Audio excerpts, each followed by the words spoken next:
Story 1. The Stranger in the Cabin. The cabin had been abandoned for decades. Locals whispered that it was cursed, but I chalked it up to superstition. I wasn't scared of some rundown building in the woods. I was an urban explorer, and the allure of the unknown was too much to resist. So one chilly autumn morning, I packed my gear and headed out to find it. The trek through the forest was uneventful at first. Birds chirped overhead, and the occasional rustle of leaves reminded me that I wasn't alone. After an hour, the path narrowed, and the trees grew denser. That's when I saw it. The cabin was a skeletal relic, its roof sagging, windows shattered, and walls cloaked in ivy. The air around it felt heavier, as if the forest itself disapproved of my presence. I pushed the unease aside and stepped through the creaking door. The interior was dim, illuminated only by slivers of sunlight breaking through the broken roof. Dust motes floated in the stale air, and the smell of mildew was overpowering. My flashlight revealed the remnants of a life long abandoned. A rotting armchair, a rusted stove, and faded photographs on the walls. As I took out my camera, I noticed something strange. The dust on the floor was undisturbed, except for a single trail of footprints leading deeper into the cabin. They were fresh. "Hello?" I called, my voice echoing through the empty space. No answer. My heart thudded in my chest as I followed the footprints to a narrow staircase leading to the basement. Every instinct told me to leave, but curiosity overpowered fear. I descended cautiously, the wooden steps groaning under my weight. The basement was colder, the air damp and thick. My flashlight revealed a crude sleeping area. A pile of blankets, a half-eaten can of beans, and a lantern. Someone was living here. Recently. Suddenly, I heard the floorboards creak above me. My breath hitched. Someone, or something, was in the cabin.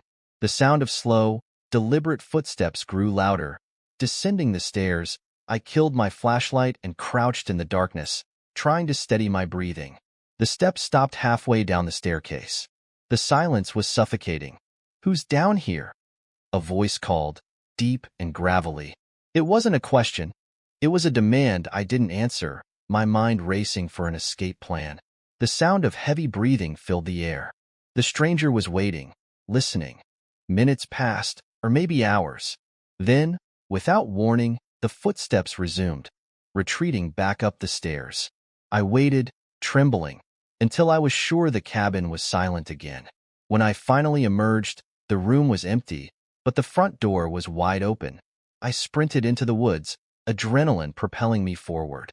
It wasn't until I reached my car that I realized I'd left my camera behind. I didn't care.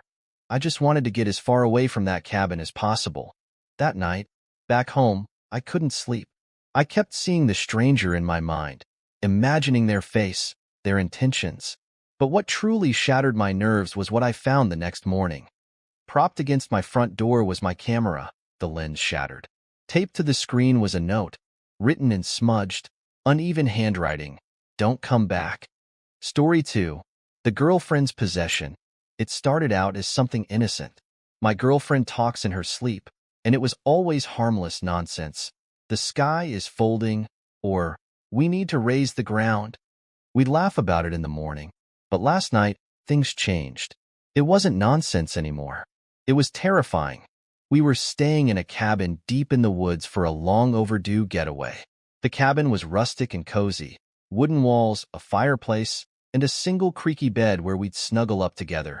That night, after a day of hiking, we went to bed early. She fell asleep first, as usual, and I stayed up reading. Around midnight, I heard her mumble. I leaned closer, expecting some funny line to share with her later. Instead, she whispered, "He's here. Let him in." The words chilled me, but I told myself she was dreaming. I went back to my book, but I couldn't focus. Her breathing sounded off, shallow, uneven. Then, out of nowhere, she sat bolt upright in bed, eyes wide open, staring straight ahead. "Babe?" I said softly. "Are you okay?" She didn't answer. Her eyes didn't move. Her body was rigid. Slowly, her head turned toward me. Her pupils were blown wide, and her lips twisted into a grin that wasn't hers. "Come back to bed, dearie," she said in a voice that was low, guttural, and not her OWNMY breath caught in my throat. Sweetie, you're sleep-talking, I stammered. I'm just going to get some water. As I started to move, she snapped her head back toward me. Her grin vanished, and her voice turned icy and venomous. If you leave, I'll tear out your throat. The threat rooted me in place. My instinct screamed to run, but something about the look in her eyes, vacant yet focused, human yet not, held me captive. I am just getting water for you, I said, holding my hands up.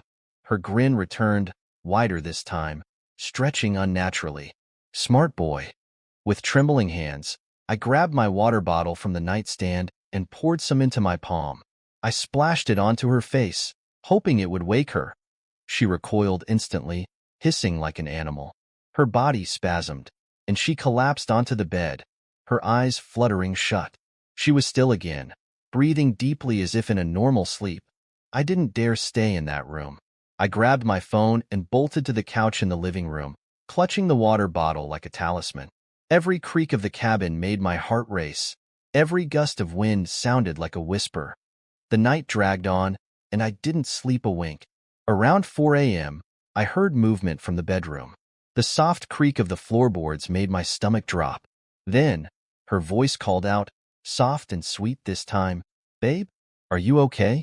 Why are you on the couch? It sounded like her, but I didn't answer.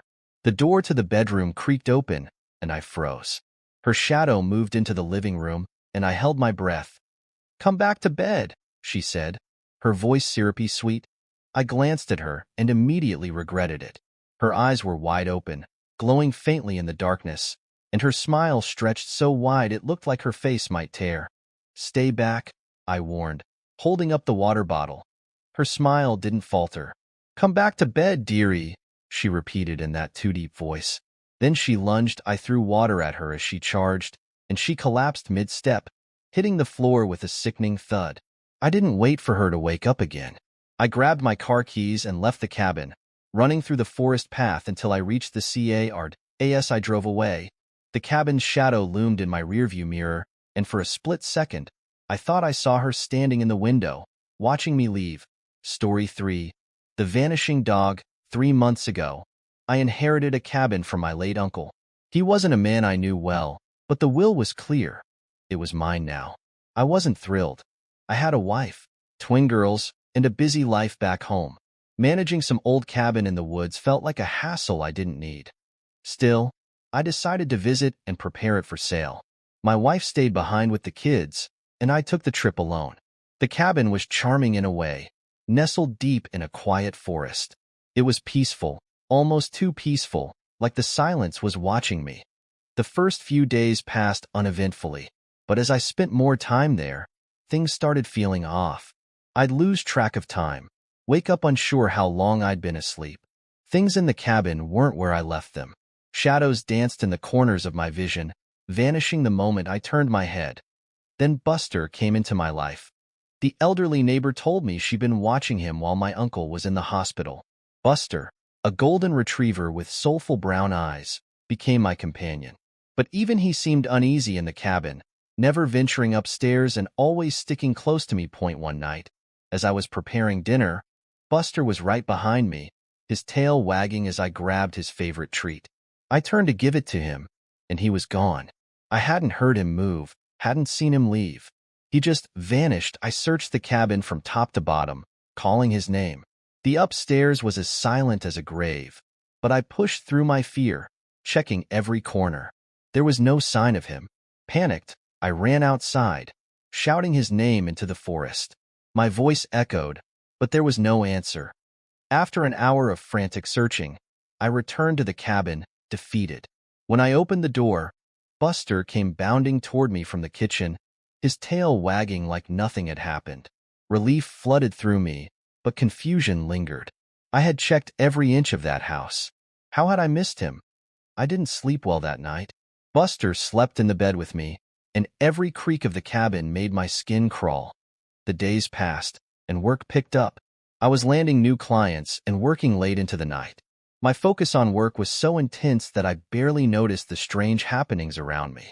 But one night, Everything changed. I was on a late-night call when I heard a loud bang upstairs, like a door slamming shut. Buster, who had never once climbed those stairs, bolted toward the noise. My heart raced as I grabbed a flashlight and followed him.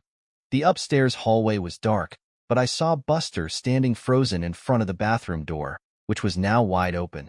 I hadn't opened it, and I distinctly remembered closing all the doors earlier. "Buster?" I called softly, my voice trembling. He didn't move, just stood there like a statue. Summoning every ounce of courage, I stepped into the bathroom. The smell hit me first, metallic, like rusted iron. My foot landed in something wet. I turned on my phone's flashlight and looked down. Blood. A dark, sticky puddle of it surrounded my feet. I staggered back, nearly tripping over Buster. But when I shone the light again, the puddle wasn't red. It was brown, like muddy water. My pulse thundered in my ears as I bolted downstairs, Buster close behind. The police arrived within minutes of my frantic call. 2 officers searched the house, finding nothing unusual. They laughed, attributing the noise to old pipes and the puddle to rusty water. I wanted to believe them, but something inside me knew better. After they left, I sat in the living room, staring at the stairs. Buster whined softly, curling up at my feet. I didn't go back upstairs that night, or the night after. The next morning, I noticed something I hadn't seen before. A message scrawled on the hallway wall upstairs in smeared red letters. "Losing your mind?" The words chilled me to the bone. This wasn't just a haunted house. It was alive.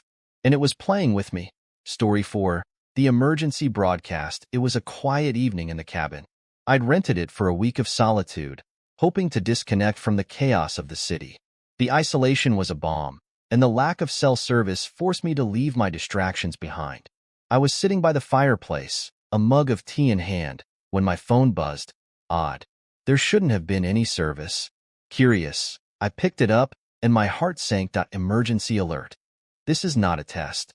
Lock all doors. Cover windows. Do not go outside. Unknown threats identified. Stay indoors. Avoid all contact. At first, I thought it was a joke, but as I stared at the screen, the message repeated, this time with an unsettling tone of urgency. I locked the doors and pulled the curtains tight, my pulse quickening. The forest outside the cabin seemed darker than usual, as if it had swallowed all the light. A deep silence settled over the woods, heavy and oppressive. Minutes later, another alert came through. Stay inside. Do not open your doors. Creatures have been seen in the following areas: Washington, D.C., London, Tokyo. The list of locations blurred in my mind. My cabin was nowhere near any of these cities, but fear rooted itself in my chest.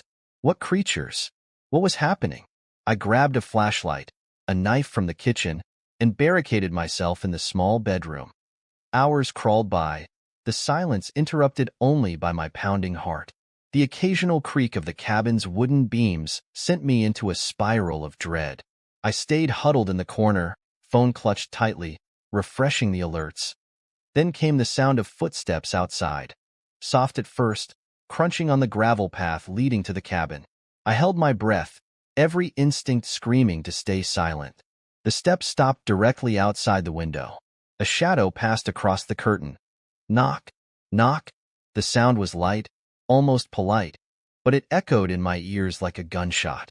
A voice followed, muffled but unmistakably human. "Hey, I need help. Please, let me in." I froze. It sounded real, too real. But the warnings were clear. Do not open the door for anything. Please, the voice repeated, more desperate now. They're coming. They're right behind me. Let me in. My hands trembled as I clutched the knife tighter. The footsteps outside resumed, moving away from the window. I crept toward the peephole on the door, my breath shallow. When I peeked through, there was nothing. No person. No footsteps leading away. Only undisturbed dirt. A shrill, inhuman scream tore through the night, freezing me in place. It was distant but growing louder.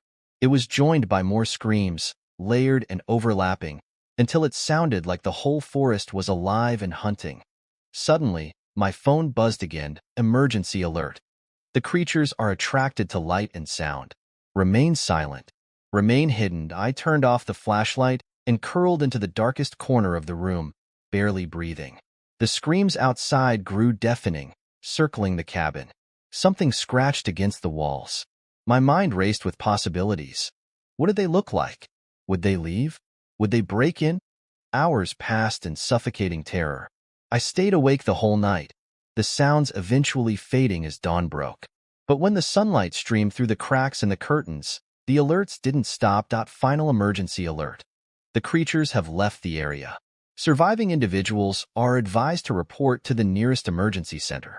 Humanity will rebuild. I hesitated to leave. The woods seemed quiet again, but I couldn't shake the feeling of being watched. What if they weren't gone? What if they were waiting? I stepped outside into the clearing, the cabin door creaking behind me. The air was crisp, the forest still. Yet something felt profoundly different. The trees seemed taller, their shadows longer, as if the night had changed them. As if it had changed me. The world had survived, but I wasn't sure I ever truly would. Story 5. The Silent Brother. My brother Jacob hadn't left his room in 3 days. My parents insisted he needed rest after his treatment, but something about it felt wrong. The house was eerily quiet, save for the soft hum of my mother's cooking and the occasional murmur of conversation between her and my dad. "People don't sleep this long," I said to her on the third evening. She didn't look up from the casserole she was preparing, her 6th one that week. "He needs his strength," she replied, slathering butter onto the crust. I glanced toward Jacob's room at the end of the hallway. His door had remained shut the entire time, its Yankees poster a haunting marker of his presence or absence. The gap beneath the door revealed no light, and the silence from within made my skin crawl. "Shouldn't we check on him?" I pressed. "Jacob's fine," my dad said as he walked in with 3 cans of Coke. His voice sounded too cheerful, like someone trying too hard to act normal. His eyes were swollen and red, as though he hadn't slept in days. "Why don't you warm up some leftovers, Danny?" I ignored him, my attention fixed on the door. The air smelled wrong, like old Jim's socks, but sharper, more putrid. No amount of candles or air fresheners my mom used could mask it. Before I knew it, I was moving toward Jacob's door. My hand trembled as I gripped the knob. The smell grew stronger, cloying and oppressive, as I pushed the door open. Inside, the room was dark. The faint light from the hallway illuminated Jacob lying stiffly on his bed. His arms were straight at his sides, his fingers curled unnaturally, and his eyes stared blankly at the ceiling. "Jacob?" I whispered. He didn't move. His lips were slightly parted, and something red dripped from the corner of his mouth. Thick, viscous, like blood. My stomach churned, but I forced myself to step closer. I flicked his ear, a game we used to play to annoy each other. No reaction. I stumbled back, my heart racing, and slammed the door shut behind me. My parents were in the kitchen, still chatting about casserole as though nothing was wrong. "He's fine," my mother said without looking up when I mentioned the blood. "No, he's not," I shouted. "He's not moving. We need to do something." "Danny, eat some dinner," my dad said, his voice sharp. His forced smile faltered for a moment, and I caught a glimpse of something unsettling in his expression. Resignation? Fear? That night, I stayed awake in my room, listening to the house's creaks and groans. Around midnight, I heard movement from Jacob's room, a faint rustling, like sheets shifting. Then, the unmistakable sound of footsteps in the hallway. I held my breath as the footsteps approached my door. They stopped just outside. A soft knock followed. "Danny," a voice whispered. Jacob's voice. "Let me in." I froze. It couldn't be him. I had seen him. His lifeless body, the blood on his lips. "Go away," I croaked, my throat dry. "Please," the voice pleaded. "I'm cold." I clutched the blanket to my chest, too terrified to respond. Minutes passed in agonizing silence. Finally, I mustered the courage to peek out into the hallway. It was empty. Jacob's door was ajar, and the smell of decay wafted out, stronger than ever. The next morning, my parents were back to their cheerful routine, acting as though nothing had happened. But Jacob's door was shut again, and the house felt heavier, darker. Days later, I woke to find the door to his room wide open. Inside, the bed was empty, the sheets stained with something dark and sticky. A message was scrawled across the wall in jagged, crimson letters. He needed his strength. Now he's free. I left the house that day and never looked back. My parents didn't try to stop me. They just stood in the doorway, smiling, as though they'd been expecting it.